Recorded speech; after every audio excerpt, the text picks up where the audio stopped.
Qala Rasulullah sallallahu alaihi wasallam. Satu masa Rasulullah SAW pernah bersabda, bima makna sayakunu fi akhir ummati. Di riwayat lain sayakunu fi akhir zamani. Akan nampak nanti di akhir-akhir zaman. Akan nampak nanti di akhir-akhir masa umatku. Dajjaluna kadzabun. Manusia-manusia para pendusta, pengikut Dajjal. Jadi ingat baik-baik ini ya. Dalam hadis itu ada dua jenis kalimat Dajjal. Jenis pertama disebut Masih ad-Dajjal. Masih ad-Dajjal. Kita berdoa dalam salat, ya, dalam tahiyat yang terakhir kita ucapkan Allahumma inni a'udzubika min azabi jahannam wa min azabil qabri wa min fitnatil mahya wal mamat wa min syarri fitnatil Masih ad-Dajjal. Kalau disebutkan kalimat Dajjal dengan Masih, itu maknanya makhluknya. Dajjalnya bermata satu, tanda dekat kiamat, dan dia iblis yang paling besar yang akan muncul di akhir masa. Tapi kalau disebutkan Dajjal tanpa kalimat Masih, maka itu sebagian dari sifat-sifatnya. Apa di antaranya? Simak baik-baik. Kata Nabi, awak hati-hati, Dajjaluna kadzabun. Sifat-sifat Dajjal yaitu sering dia berdusta. Menipu dia. Dusta. Kadzab. Maaf, ada kadzib, ada kadzab. Itu berbeza. Ingat baik-baik ya, ada kadzib, ada kadzab, itu berbeza. Kalau kadzib itu sekali berdusta. Sekali saja. Dan itu pun sudah salah. Ya. Saya pernah dusta, Ustaz. Sekali saja. Ada salah. Ya dosa pula sama. Ya. Awas, kalau dia berkali-kali berdusta, maka berubah kalimatnya dari kadzib jadi sigah mubalaghah, superlatif. Jadi kadzab, kadzab. Kata Nabi, di akhir masa ini akan ada nanti orang yang punya sifat-sifat Dajjal, yaitu terbiasa dia berdusta. Bukan sekali berdusta, tapi dusta itu jadi hobi buat dia. Hobi dusta. Kalau sekali nggak dusta, nggak nyaman hidupnya tuh. Gatal lisannya untuk berdusta. Tapi dustanya, ingat ini baik-baik. Dustanya ternyata dia bukan berdusta, tidak cakap dalam urusan dunia. Dia tidak berdusta dalam urusan niaga, bisnis. Tidak. Kalau dusta dalam urusan bisnis, zaman jahiliyah sudah ada. Karena itu turun ayat, ya maaf, wailul lil mutaffifin, celaka orang-orang yang curang dalam bisnisnya. Dulu sudah ada. Tapi kata Nabi, dustanya bukan dusta seperti itu.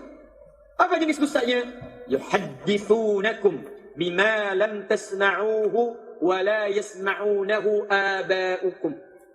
Dia akan terbiasa berdusta, banyak bercakap tentang urusan-urusan agama kalian.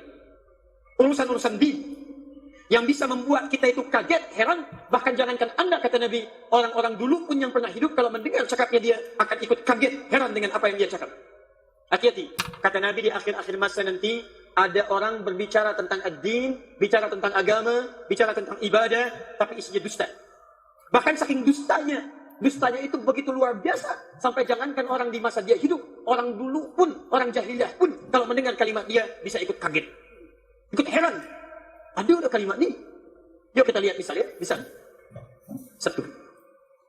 Quran surah kedua Al-Baqarah ayat 204. Paling kiri sebelah atas. Dia kalau bicara, dia kalau cakap, kata Quran sifatnya begini. Wa minan nasi may yu'jibuka qawluhu fil hayatid dunya wa yushhidullaha ala ma fi qalbi wa huwa aladdul khisam. Anda akan dapati dari sementara orang yang hidup, akan ada manusia-manusia yang kalau bercakap begitu menarik retorikanya. Kalimat-kalimatnya begitu cantik. Kadang-kadang dia mengambil ayat-ayat Allah, dia potong sesuai dengan keinginannya. Di pertama, kalau dia bicara, cakapnya begitu menarik. Retorikanya baguslah. Dia punya retorika yang cantik. Sehingga minat kita untuk mendengar cakapnya dia itu luar biasa. Menarik kalimat-kalimat itu. Dan hebatnya, kadang-kadang dia ambil ayat-ayat Quran, hadis-hadis Nabi, dia potong sesuai dengan keinginan seleranya. Dia menguasai ayat-ayat untuk menguatkan nafsunya. Perhatikan baik-baik. Allah firmankan, wa huwa aladdul khisam. Alad ini yang paling bahaya, bahkan lebih berbahaya dibandingkan dengan setan. Setan disebut dengan adu, musuh, aduun mubin. Kalimat alad itu lebih dalam, lebih kasar, lebih bahaya dibandingkan dengan adu. Dikata Allah, kalau ada setan menggoda, yang ini lebih dahsyat godaannya. Siapa orang ini? Mari kita ambil contoh. Kata Nabi, dia mengungkapkan kalimat-kalimat yang membuat kita merasa heran. Juga umat dulu merasa heran dan tidak pernah diucapkan pada umat masa-masa yang lalu. Pernah dengar kalimat ini? Mohon maaf, semua agama itu sama. Menuju Tuhan yang sama. Cuma caranya aja beda-beda. Pernah dengar kalimat itu? Semua agama sama. Masya Allah. Sama semuanya. Yang Islam, yang Hindu, yang Kristen, yang Buddha, yang lain, semua sama. Menuju Tuhan yang sama. Tuhannya sama. Cuma cara menyembahnya beda-beda. Semuanya akan masuk surga, cuma caranya beda-beda. Seperti orang masuk masjid, tujuannya ke kiblat, cuma pintunya beda-beda. Ada pintu depan, pintu kanan, pintu samping, pintu belakang. Masya Allah, bagus dalam cakap ini. Retorikanya bagus. Bahkan dia ambil potongan ayat Quran, dia potong ayatnya. Quran surah kedua Al-Baqarah ayat ke-62, paling kiri sebelah atas. Innal ladzina amanu wal ladzina hadu wan nasara was sabiina. Masya Allah sampai ujung ayat. Man amila salih, sepanjang mereka man amana wa amila salih, sepanjang mereka beriman beramal salih, maka fala khaufun alaihim wa lahum yahzanun. Mereka akan dijamin masuk surga, dijamin mereka tidak hidup dalam kegelisahan dan tidak ada ketakutan pada diri mereka. Dipotong ayatnya, hanya diambil awalnya saja, mereka cakap ini Yahudi sama dengan Islam, Nasrani sama dengan Islam, Majusi sama dengan Islam. Mereka cakap inilah pluralisme agama. Pluralisme agama. Semua agama sama menuju pada Tuhan yang sama. Yuk kita lihat. Saya nak tanya pada tuan dan puan. Pernahkah mendengar kalimat ini pada masa jahiliyah? Sila cek. Saya nak bagi informasi. Ini rahasia di antara kita saja.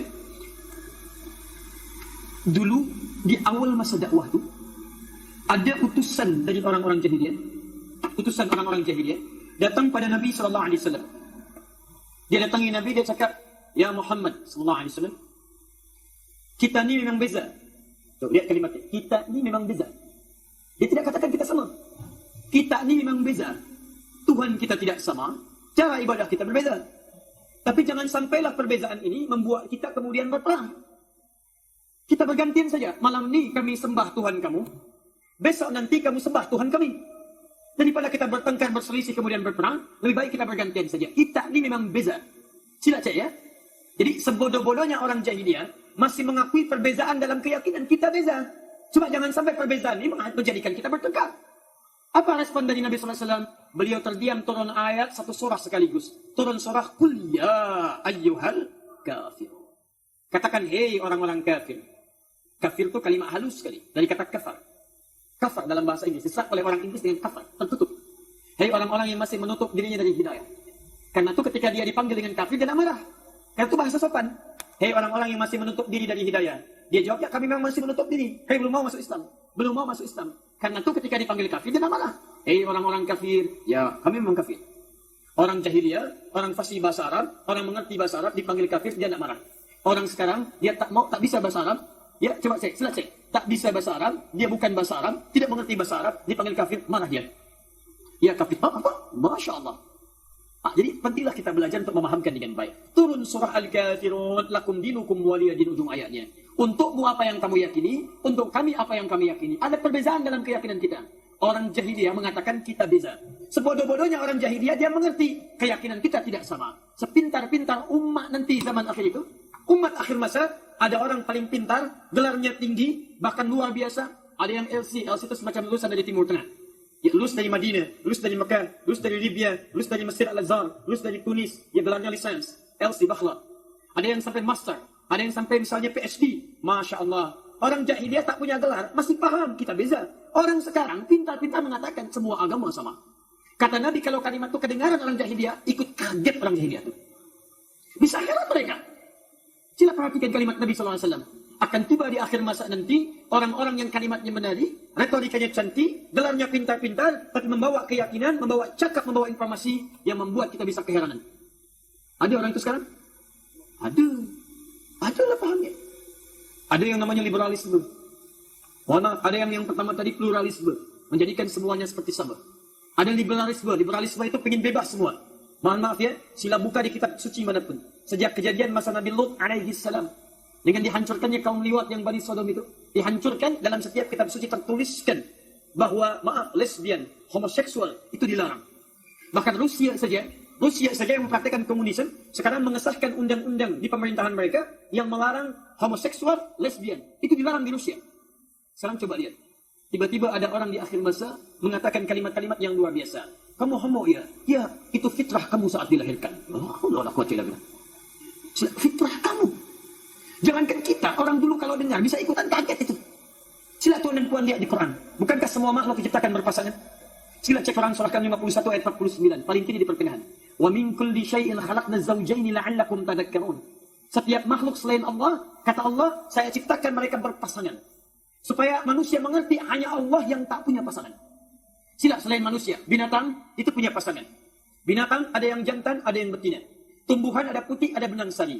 Ada siang, ada malam. Ada hitam, ada putih. Ada laki-laki, ada perempuan. Bahkan mohon maaf. Binatang saat diciptakan, dia dicipta dengan nafsu saja. Dia tak punya takwa. Jadi kalau binatang berbuat salah, janganlah celak binatang tu. Jangan caci binatang, karena binatang tu tak punya takwa, tak punya dia kecenderungan baik. Tuan-puan lihat kambing tak pakai baju, janganlah usil kemudian mengatakan, kok tampilnya tanpa busana? Ya memang dia tak punya takwa. Dia punya nafsu. Tapi Masya Allah, sekalipun nafsunya ada, tapi insting mencari pasangannya begitu luar biasa. Silahkan tuan-puan ikat kambing tu atau sapi dekat-dekat raya nanti, di Idul Adha, ikat samping masjid, tiba waktu salat, azan berkumandang, Allahu Akbar, Allahu Akbar, datang syahwatnya, dia tak peduli. Karena dia tak punya takwa. Takwa itu 115 kali disebutkan dalam Al-Quran, di antara maknanya kecenderungan untuk ibadah. Kalimat takwa pertama di Al-Baqarah ayat kedua sampai dengan ayat 5. Dalikal kitabu la raiba fihi hudan lil muttaqin. Apa bentuk takwanya? Alladzina yu'minuna bil ghaib wa yuqimunas shalah. Di ketika tuan-puan salat itu bukti dari takwa. Wa mimma razaqnahum yunfiqun. Tuan-puan infak itu bagian dari takwa. Kambing tidak salat. Ya kambing tidak salat. Karena kenapa? Karena kambing tidak memiliki nilai takwa. Sekalipun dia bertasbih kepada Allah Subhanahu wa taala dengan caranya. Jadi, kalau kambing tak salat, wajar, tak punya sifat takwa. Tapi sekalipun tak punya takwa, dia pandai mencari pasangannya. Sila cek, diikat samping masjid, adzan berkumandang, datang hasratnya, kambing jantan akan memburu kambing betina. Saya nak tanya pada tuan dan puan, pernah adakah kambing homo di Selangor ni? Ada sapi yang lesbi? Tak ada. Hewan pun tahu pasangannya. Karena itu tidak perlu menjadi muslim dalam tanda petik. Tidak perlu kemudian seseorang, misal, tidak harus kemudian dia menjadi muslim untuk memahami pasangannya. Saya cakap ini dalam tanda petik, kita mengajak orang masuk Islam. Tapi bukan hanya orang Islam, jadi manusia saja cukup. Jadi manusia saja cukup dengan akalnya untuk mencari pasangannya. Sila lihat. Allah ciptakan Adam dengan siapa? Dengan Hawa. Adam laki-laki, Hawa perempuan. Allah tak ciptakan Adam dengan Adam. Tak, tapi Adam dengan Hawa. Dari dua ini muncul keturunan. Jadi cukup dengan sifat kita sebagai manusia, kita bisa mencari pasangan yang terbaik. Tiba-tiba ada umat di akhir masa mengatakan LGBT itu fitrah. Homoseksual itu fitrah. Lesbi itu fitrah. Ini kata Quran. Pemahaman semacam ini yang akan muncul di akhir masa itu lebih berbahaya daripada godaan iblis. Bahaya. Kenapa? Ada orang digoda oleh iblis, dia musyrik. Ketika dia musyrik, dia punya kesempatan untuk bertobat sebelum nyawanya sampai di kerongkongan. Dia berpeluang mendapatkan hidayah. Tapi paham semacam ini, dia bisa menghambat orang lain mendapatkan hidayah Allah Subhanahu wa taala. Ada non-muslim datang bertanya, saya nak masuk Islam, bagaimana caranya? Dia cakap, itu apa masuk Islam? Semua agama itu sama. Ketika seorang yang mendapatkan hidayah, dia cegah dia mendapat hidayah. Semua agama sama, tak perlu masuk Islam. Kamu bisa menyembah Allah dengan cara kamu. Dia. Saya ingin bertobat pada Allah. Saya berbuat salah. Saya punya penyakit seperti ini. Tak perlu, itu fitrah kamu dalam kehidupan Allah. Ini umat sangat berbahaya. Paham yang sangat berbahaya. Kata Nabi akan muncul di akhir masa. Bahkan Imam An-Nawawi menerangkan, memberikan keterangan, syarah dalam hadisnya, orang ini tiba-tiba akan muncul dan membuat keributan di masyarakat Anda. Jadi kalau dia datang, pasti akan ada keributan. Kalau dia buat seminar, buat kuliah, buat misalnya tajuk tertentu, dia bicara di hadapan umat, umat itu pasti akan ribut. Karena itu Al-Quran turunkan solusi. Jika Anda menemukan orang-orang semacam ini, pemahaman semacam ini, maka turunlah Quran surah yang keempat ayat 140. Paling kiri sebelah bawah di mushaf. Saya bacakan cepat supaya saya bisa berhenti sejenak untuk masuk pada bagian kedua. Kemudian kita tutup bagian ketiga dan kita bisa mengakhiri kuliah kita pada malam hari ini. Simak baik-baik. Jika Anda menemukan paham semacam ini, Allah firmankan, وَقَدْ نَزَّلَ عَلَيْكُمْ فِي الْكِتَابِ. Quran surah 4 ayat 140. وَقَدْ نَزَّلَ عَلَيْكُمْ فِي الْكِتَابِ. Masih ingat di awal jumpa kita? Ada lam, ada qad, ada inna. Qad. Dan saya telah tetapkan hukum dalam Al-Quran. Kalian mesti yakin, tak boleh ragu, tetapkan hukum ini dalam kehidupan. An idza sami'tum ayatillahi yughfaru biha wa yustahza'u biha. Jika Anda mendengar ada ayat-ayat Allah diingkari. Allah sampaikan Quran surah 3 ayat 19, paling kiri sebelah atas. Inna ad-dina 'indallahi al-Islam. Hanya Islam agama yang diridai oleh Allah Subhanahu wa taala. Tiba-tiba ada orang cakap, dia berkata saya muslim. Saya muslim, tapi saya meyakini semua agama sama. Dia bertentangan kalimatnya dengan kalimat Quran. Wa yustahza'u biha, atau dia mengolok-olok orang Islam. Dia buat lawakan-lawakan mengolok-olok orang Islam. Dia berbuat candaan-candaan mencela orang Islam. Dia membuat satu pekerjaan-pekerjaan bisa mengecilkan ajaran Islam. Yustahza'u biha. Perhatikan baik-baik. Bagaimana respon kita? Fala taq'udu ma'ahum. Masya Allah. Kata Allah tak perlu celak mereka. Jangan dibuli. Karena perbuatan mereka itu sudah tercela. Mencela yang sudah tercela, mencela yang sudah tercela, itu hanya buang-buang energi saja. Jadi kalau ada sesuatu yang sudah tercela, Tuhan tak usah celak. Tuhan tak usah celak, karena mencela yang sudah tercela, kata Quran, buang-buang energi. Fala taqudu, jangan sertai mereka. Qa'ada itu jangan dekat-dekat dengan mereka. Jadi kalau mereka bikin kuliah, kosongkan majlisnya. Mereka buat tulisan, jangan baca kitabnya. Tak usah beli bukunya. Mereka kemudian bikin, kuliah lewat radio, jangan dengarkan siarannya. Tinggalkan mereka, isolasi mereka, monopoli kehidupan mereka, jauhi mereka, kata Quran. Untuk apa? Hatta yakhudu fi hadithin ghairi. Sampai mereka sadar ketika kita tinggalkan ada yang salah dalam hidup mereka. Jadi saking sayangnya Allah, cukup tinggalkan mereka, jangan buang-buang waktu. Jangan dicela, jangan diikuti, tinggalkan, kita isolasi mereka. Alhamdulillah saya dengar informasi di Malaysia ini, alhamdulillah paham-paham semacam itu sudah dipotong, di-skat. Ya, bahkan ditolak oleh pemerintah. Ya, alhamdulillah. Ya, di sini tidak boleh masuk paham liberal, di sini tidak boleh masuk paham plural dan sebagainya. Bahkan ada ulama besar di Nusantara, namanya Hadratus Syekh Muhammad bin Hashim Al-Ash'ari, mendirikan Jami'iyah Nahdlatul Ulama tanggal 31 Januari 1926. Beliau mengarang 19 kitab. Dari 19 kitab ini ada kitab yang kedua, namanya Risalah Ahlus Sunnah wal Jamaah. Ya, Tuan bisa buka di halaman ke-9 paling kiri sebelah atas sampai halaman ke-14 paling kanan sebelah atas. Beliau jabarkan ada beberapa aliran-aliran yang sesat yang dibawa ke Nusantara. Mulanya dari Jawa, dibawa menyebar sampai bahkan ke kisaran Malaysia, sampai ke Brunei, sampai ke Filipina Selatan, Thailand Selatan, menyebar di Nusantara. Aliran-aliran ini, ya itu termasuk yang dicabarkan oleh Rasulullah, yang dinubuatkan oleh Rasulullah SAW. Ya. Apa di antaranya? Ya, beliau cakapkan, ya, kata Syekh Muhammad Hashim bin Ash'ari, mengutip hadis Nabi SAW, akan tiba nanti orang-orang yang gemar mencela sahabat-sahabat Nabi SAW. Maka disebutkan oleh beliau di halaman ke-10, paling kanan sebelah bawah, di paragraf yang ketiga, dari 1 sampai dengan 3. Wa minhum rafidhiyuna, ada orang aliran Rafidah, ya yasubbuna sayyidina Abu Bakr wa Umar radhiyallahu taala anhuma. Pekerjaannya seringkali mencela sahabat-sahabat Nabi sallallahu alaihi wasallam. Kata Nabi, akan tiba di akhir masa nanti orang-orang yang gemar mencela sahabat-sahabatku. Maka fala tunatihuhum, jangan menikah dengan golongan-golongan mereka. Fala tujalisuhum, jangan duduk dengan mereka. Awas, fala tusalli alaihim wa la tusalli bihim. Jangan salat bersama mereka, jangan jadikan mereka imam dalam kehidupan kalian. Saya mau tanya pada tuan dan puan, adakah orang yang mencela sahabat Nabi di masa ini? Ada. Nah, jika mendapati seperti itu, jauhi. Selesai, bahasa Nabi jauhi, tinggalkan, jauhi. Innakum idzam mithluhum. Kalau Anda mencoba mengikuti mereka itu, ikut seminarnya, ikut kuliahnya, ikut ceramahnya, baca bukunya, innakum idzam mithluhum. Anda akan nanti nampak akan seperti mereka. Anda akan ikuti pemikiran mereka. Anda akan ikuti mazhab mereka. Kalau sudah seperti itu, innallaha jami'ul munafiqina wal kafirina fi jahannam jami'a. Maka akhirnya kami akan kumpulkan orang munafik ini dengan orang kafir di neraka jahannam seluruhnya. Dan dia masuk neraka duluan. Ingat, kata Quran yang masuk neraka jahanam duluan bukan orang kafir tapi orang munafik.